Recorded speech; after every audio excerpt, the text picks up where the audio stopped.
Hai, selamat pagi anak-anak Ibu Fani. Nah, hari ini kita berjumpa lagi ya di pelajaran Bahasa Indonesia. Nah, Nak, setelah Ibu lihat latihan-latihan kalian di minggu yang lalu tentang kalimat utama, sepertinya Ibu lihat masih banyak yang kurang paham ya tentang kalimat utama itu.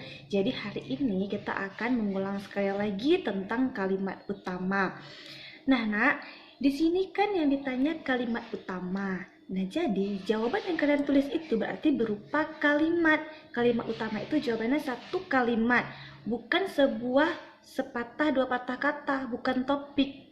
Nah, kita lihat ya, kita cek di buku. Nah, anak-anak Ibu, contoh seperti di cerita dalam kotak kuning ini. Cerita tentang wayang bambu. Nah, pertama-tama, ketika kita mau melihat apa kalimat utama dari sini atau ketika kita mau menentukan kalimat utama dari cerita ini, kita harus tahu dulu topiknya. Nah, anak-anak Ibu, cara mengetahui topik, baca dulu seluruh isi ceritanya. Setelah kita baca, ternyata cerita ini memiliki topik wayang bambu. Nah, wayang bambu itu topik ya, Nak, bukan kalimat utama. Nah, kenapa topiknya wayang bambu, Bu?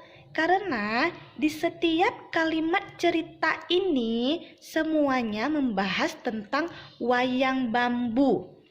Kalimat pertama, kalimat kedua, kalimat ketiga, dan kalimat keempat semuanya membahas tentang wayang bambu. Nah, lalu bagaimana cara kita menentukan kalimat utamanya? Nah, anak-anak Ibu, kalimat utama itu adalah kalimat yang membahas secara umum suatu topik di cerita ini, bukan yang membahas secara khusus.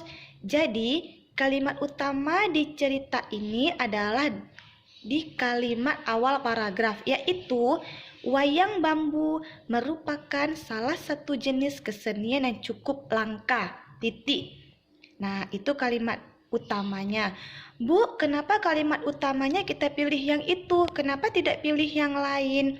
Karena kalimat yang lain sudah menjelaskan tentang khusus kesenian wayang bambu, bukan menjelaskan secara umum tentang wayang bambu. Contoh di kalimat kedua. Kesenian ini berkembang di daerah Bogor, tepatnya di Kampung Cijahe, Jawa Barat. Nah, di kalimat ini sudah menjelaskan khusus tentang asal kesenian wayang bambu kan. Lalu di kalimat ketiga, kesenian wayang bambu ini awalnya dikembangkan oleh Ki Drajat yang merupakan pembuat sekaligus dalang wayang bambu. Nah, di kalimat ketiga ini juga sudah menjelaskan khusus. Apa yang dijelaskan? Yaitu asal-usul tentang wayang bambu. Lalu di kalimat keempat, sesuai namanya, wayang bambu terbuat dari bambu, khususnya bagian dalam bambu. Nah, kalimat keempat ini juga menjelaskan khusus tentang wayang bambu, yaitu menjelaskan tentang bahan pembuatan wayang bambu. Jadi berarti letak kalimat utamanya adalah di awal paragraf, yaitu wayang bambu merupakan salah satu jenis kesenian yang cukup langka. Kalimat pertama ini masih membahas tentang umum kesenian wayang bambu. Dia hanya menjelaskan pengertian dari wayang bambu.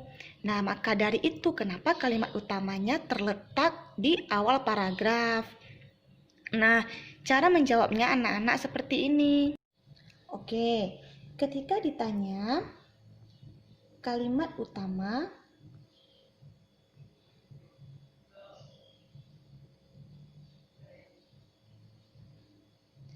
jawabannya bukan hanya wayang bambu. Nah, ini salah ya anak-anak Ibu. Wayang bambu itu merupakan topik dari cerita, tapi kalimat utama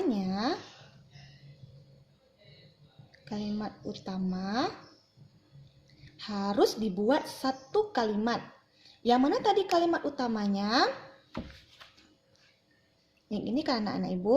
Wayang bambu merupakan salah satu jenis kesenian yang cukup langka. Nah, ditulis semua anak-anak Ibu sampai titik. Wayang bambu wayang bambu merupakan salah satu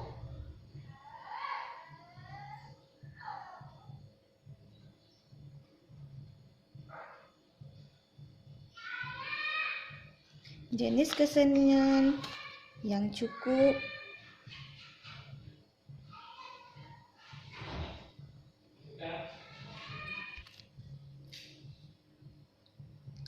Nah, seperti ini baru jawaban yang benar ya. Jadi kalimat utama itu ditulis satu kalimat, bukan hanya topik seperti ini.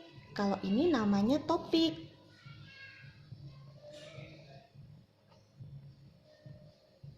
Nah, paham anak-anak ibu?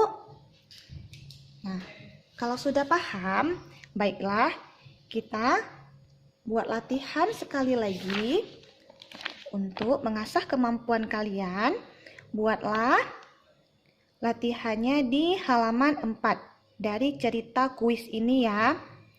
Nah, berarti ini pertanyaannya ada 2 ya, karena dia terdapat 2 paragraf. 1, 2. Nah, berarti kalimat utamanya ada 2. Cara menjawabnya, kalimat utama paragraf 1. Tulis jawabannya. Lalu cara menjawab yang kedua, kalimat utama paragraf kedua. Tulis juga jawabannya. Nah, sekian. Selamat mencoba.